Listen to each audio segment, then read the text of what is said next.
This presentation was created by graduate students at the Savannah College of Art and Design, studying methods of contextual research. The intent of this class was to employ research methodologies to learn about a specific cultural group. Today I'll share the culture group selected, as well as the research, analysis, and leave you at the beginning of synthesis with a few recommendations. Let's meet the students behind this project. Grayson was born and raised in Fort Collins, Colorado, where his love for nature, design, and local things like beer all began. He earned a degree in humanities with a focus in communication and then ended up around the world in Shanghai as an art and design teacher. He is passionate about design and community and enjoys blending the two at the Shanghai arts community.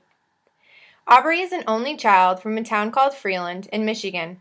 Her education and career path have many twists and turns, from advertising and public relations to working on Buick to packaging engineering at Amway to consumer research. She is passionate about improving the customer experience and participating in and writing about great design. Cici grew up in a small city in China called Ningbo. She took the first step toward making her artistic talents a career by earning her undergraduate degree in industrial design. Less than 2 years ago, she packed her bags and moved to Savannah to earn her MFA in the same subject.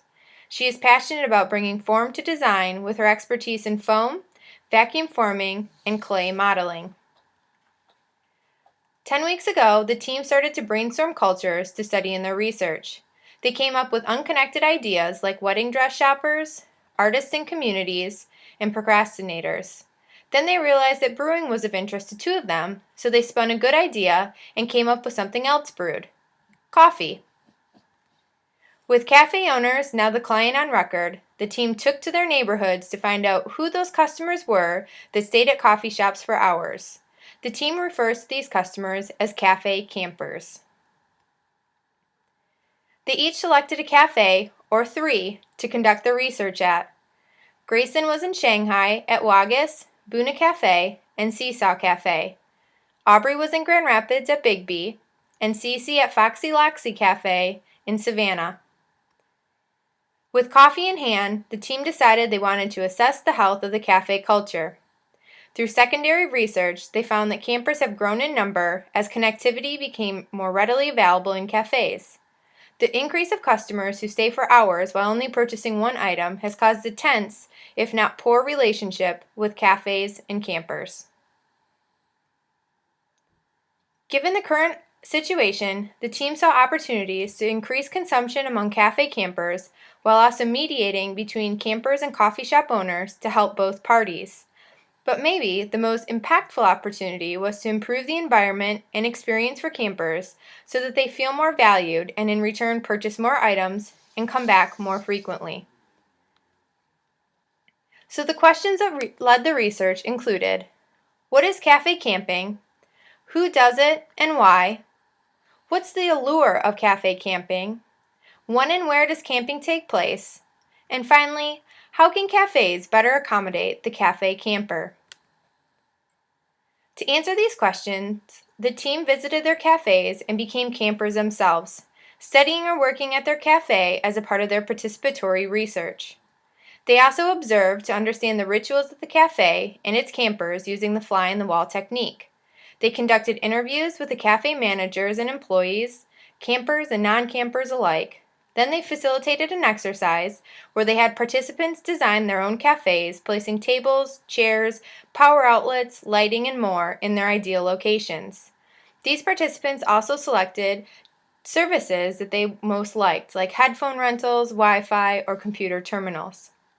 These 4 types of research produced hundreds of findings for each cafe. The team observed that cafes generally have similar types of furniture. There are rectangular tables that can fit 1 person, or other tables that can fit up to 4. In Shanghai, the tables even pull out to offer extended work surfaces. Campers pick seating locations that offer the largest tables nestled in a corner or near the wall, but avoid spots in the middle of the cafe. The location of outlets is also a factor in seating selection, and some campers will switch locations during their visit to get closer to an outlet. There are 3 types of chairs: rigid chairs made of wood or metal, cushioned chairs like overstuffed armchairs, and bar stools. Foxy Loxy even has couches for customer reclining. At Big B, the armchairs are situated around a fireplace in the corner, and both Foxy Loxy and Seesaw have chalkboard signs and other eclectic decor items. Each cafe has built an employee-customer relationship where at first pass you might think that a camper knows the employee from outside the cafe, but upon further review you find that the relationship has actually been built inside the cafe walls. In Savannah, campers normally only engage in conversation when they are purchasing a drink, but in Shanghai and Grand Rapids, campers take breaks from their work and make small talk with the employees. Campers come into the cafe on a mission. They bring lots of items with them, like purses, backpacks, computers, iPads, pencils, books, and more. Many campers wear headphones while working, but others enjoy the whir of coffee machines and background music instead. When the team conducted their interviews, they started to gather context that further explained these observations. They heard that campers come to cafes for focus. Even if the campers have desks and internet where they live, getting away from their lives helps bring focus to their work. Campers also say that being in a new space makes them feel more creative. They like spaces that have a good vibe, where the employees know them by name and they feel welcome when they walk in. Coffee shops, where it feels like everyone is going to be hanging out for a while, are ideal for campers because they feel like they can just blend in and focus. That's why picking locations in the cafe that face away from others is optimal, because when campers start to continually make eye contact with others, it's awkward and distracting for them. A few campers ask for more private space so they can meet with clients or feel more secluded. On the other hand, there are those campers who want to come in for conversation and discussion.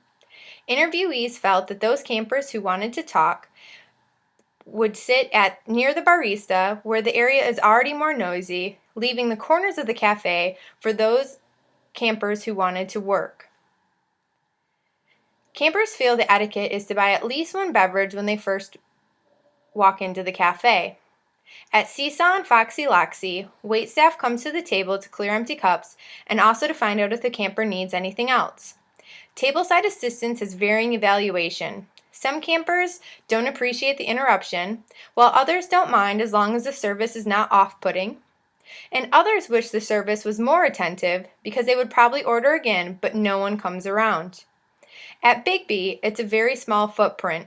There isn't table service, but employees do stand behind the counter to offer samples of the latest beverage to campers taking a break. In all three locations, campers found that food options are lackluster and without healthy options. This is not ideal for the amount of caffeine being consumed. Students were also particularly concerned about the price of food items because their budget is the most restrictive. The team also heard that the temperature in the cafes is too cold, but that music and local character help to make up the feel of the cafe. When campers describe their ideal cafe, they use words like nice, comfortable, inviting, and cozy. Despite potential improvements, campers are happy to study or work in cafes because they like getting away from home. They like being able to focus while still feeling a part of a community, tied together by coffee. As Grayson, AuBree, and Cece started to cluster and sort their individual findings as a team, they began to find patterns. They learned that the camper's journey begins at home, where they prepare for camping.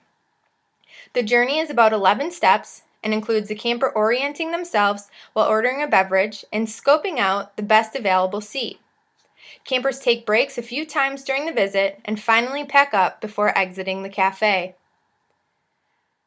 The team created 4 levels of campers inspired by their research. From Bruce, who stops into the cafe for quick energy boost while answering a few emails and calls after work for about 40 minutes, to Ed on the other end of the spectrum, who comes to the cafe for some serious, undisturbed working time along with black coffee only. Ed plugs in his headphones and works diligently for about 4 hours. After developing models to represent these findings, the team was able to see insights grouped into 4 areas: environment, ambiance, activity, and behavior. Environment represents the what and where of the research. It's the structure, objects, and things that make up the cafe.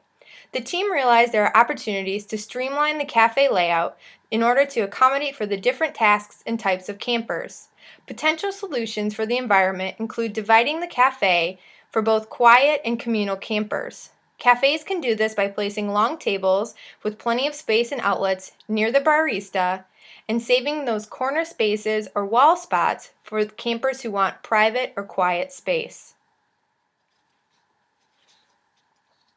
Ambiance is the why of the cafe research. It's the vibe or personality that the cafe projects. The team saw opportunities to create a unique personality and mood for cafes that reinforce the feeling of community that the cafes are really looking for, as well as the campers. This can be done by creating music playlists that feature popular and local artists and asking campers to request songs, like a modern-day jukebox. Cafes can also use programmable thermostats to keep different campers comfortable. Cafes should also consider creating community boards that highlight artists and intellectuals who camp in their own cafes. Activity is the what and how of the customer research. It's the tasks, sequence, and process of the campers. It's about making those break times more meaningful and personal for the camper so that they feel valued. Solutions could include using samples to start conversation with campers, or just having employees really focus on building a relationship with those customers. Cafes can also consider offering lifestyle merchandise as a welcome distraction for break time. Merchandise could include regularly updated magazines, or an Asian trend of offering greeting cards that can be purchased by the camper and then mailed by the cafe on the date specified by the camper.